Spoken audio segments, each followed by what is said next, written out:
In a remote village in Ghana, Africa, I found a guy who teaches computers to children that have no computers. How? By drawing the screen on a blackboard, the buttons, the mouse, the Microsoft Word, and his students follow his lead step by step. If you think that's crazy, wait till you hear the end of this story.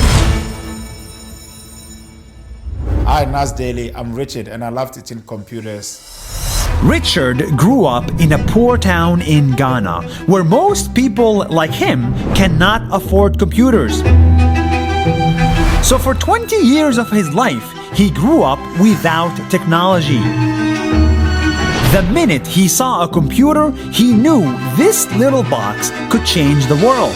My first time I used computer was when I left home for the college and I was in love with the device that can do everything. So he decided to share that with the rest of his village. He became a computer science teacher and went back to teach kids. But on his first day at his new job, he realized that everyone in his class cannot afford to buy a computer. When I first came here, there was a computer here, but it was not working.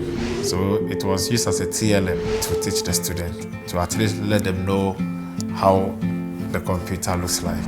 With no options left, Richard decided to use the only two things he had, a chalk and a blackboard.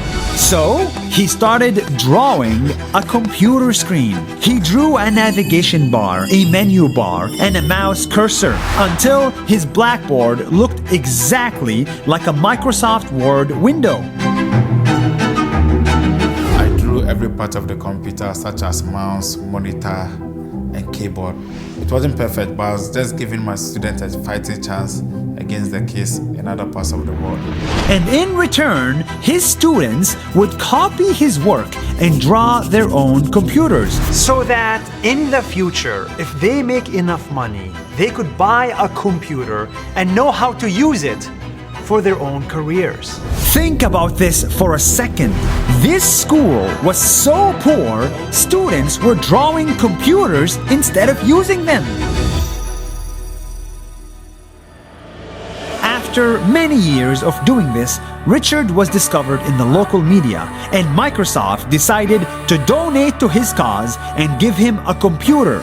Yeah, Microsoft gave us 27 laptops, 27 tables and chairs, projector, a printer, and 137 school uniforms. A few months later, the school received more computers as donations and opened up a computer lab.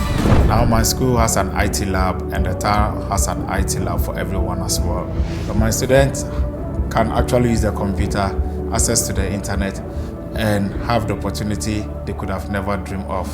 As we chase the newest apps and the newest virtual headsets and the newest Bitcoin or Dogecoin, let's not forget that half the world still doesn't have access to a simple computer, and some of them are drawing a Microsoft Word, hoping to be able to afford one in the future.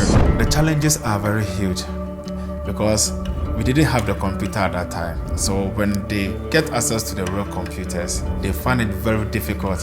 When you ask them to click, some of them will even lift the mouse up. In this part of the world, for every classroom that gets a computer, there are tens of others that don't. And we need to support people like Richard, because these are the teachers that truly change their classroom, their village, their country, and the rest of the world.